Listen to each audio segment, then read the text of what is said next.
This follow-up video to my Scumbags of the Internet episode about the Riotin Realtor was originally a Patreon exclusive that I've decided to share with everyone as a midweek bonus video. I've also added an epilogue with new information that's come out over the last month. Happy Thanksgiving week to my US friends, and happy middle of the week to everyone else.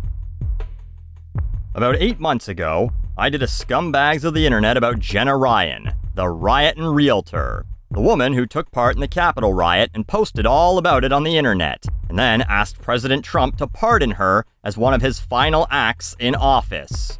I thought it might be fun to do a follow-up. Can a scumbag clean themselves up? Is there redemption? Or, similar to Coffee Karen, do they just get worse? Well, in August, Jenna pleaded guilty to illegally demonstrating inside the Capitol building, according to CNN, and was fined $500, and will hear the rest of her sentence at some point in November, where she could face up to 6 months in jail. But CNN, her sworn enemy who she indirectly threatened, believes she'll serve less or even no jail time, which might come down to whether or not she's shown any remorse. Has she?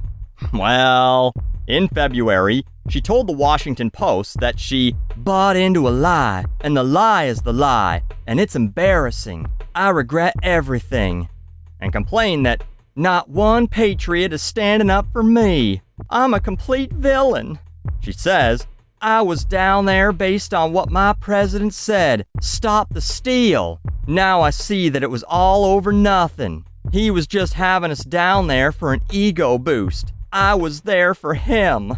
So it seems like she might have had a bit of an awakening. That DJ Khaled would have said to her, congratulations, you played yourself. So about the awakening, maybe let's not call it that, maybe a slight eye-opener before going back to sleep. She opened her Twitter back up after shutting it down for a little bit, and in March, when someone suggested she'd be going to jail over this, she said, definitely not going to jail. Sorry, I have blonde hair, white skin, a great job, a great future, and I'm not going to jail. Sorry to rain on your hater parade. I did nothing wrong. Now, I guess she's demonstrating that she knows how the US works, but is that a good look? Gloating that because you're white, you won't do any time. Suggesting the only people who do go to jail couldn't be described the same way you'd describe Aryans. Yeah, we all know this is how it works, but saying it out loud as a point of pride is not a good look. If a judge were to see it, they might be like, oh, well then, just to make you an example, let's see how blonde that hair stays over the next 6 months with no access to dye or bleach, and you're showering with shitty bulk prison shampoo. Obviously, she's also not that mad at the patriots who wouldn't come to her rescue, as she's been heavily promoting Getter, a social media platform I would have assumed was created by Larry the Cable Guy. Get her done on Getter. But was actually made by former Trump aide and senior advisor Jason Miller. And just like the Freedom Phone, guess what? This was a retooled Chinese app. Miller basically modified an app called Gtome, wiped all the previous accounts, and relaunched it as Getter. Anyway, she's been retweeting Mike Pompeo and asking people to follow her on Getter, saying, trolls won't be on that platform, which sounds like censorship to me, and now, will someone please create an alternative to Facebook that features local groups and common interests? In other words, will someone please create another echo chamber for her to tell people how blonde and white she is without fear of repercussions? She also posted this. Huge! Revolver News breaks report on likely deep state plants inside Jan 6 uprising. Was it all planned? Which, were you a deep state plant, Jenna? Because you were there. Oh, or were you the only one who was there for your president and everyone else was the deep state plant? So I think it's safe to say her embarrassment has worn off and she's back to buying into the lie. Although the Washington Post tells us she can't really afford to buy anything. She claims she was broke and desperate when she went to DC, still $37,000 in debt to the IRS, bankrupt in 2012, and had barely held on to her home. Well, Jenna, I would suggest trying to keep your job as a realtor and to not pursue a career in music. I know somebody loves me, and his name is Jesus. I know somebody loves me.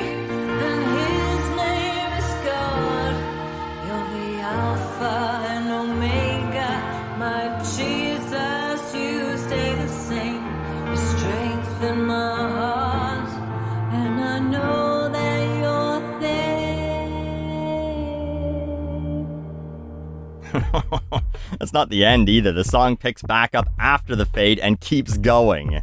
Anyway, she released My Falling Heart in August and tells a commenter that suggests that maybe a key change would have helped this song that she'll be writing more songs in the future. I gotta tell you, I'm excited for this album. In fact, let's help her out. Let's think of some other song titles for it. How about The Deep State Made Me Do It? White, Blonde, and Free. The Lie is the Lie. Or is it? And Jesus, take the wheel while I post on Getter about how persecuted I am. So, like trying to use a McDonald's coupon at Burger King, there's absolutely no redemption here. Oh, that fake news CNN. They got it wrong again. Well, sort of. They were right that she wouldn't serve 6 months, wrong that she wouldn't serve any. Apparently, she'll serve 2. Yes, on November 5th, Jenna was sentenced to 60 days in prison, which was very confusing to me because she's tweeting up a storm lately. She's made like 10 TikTok videos.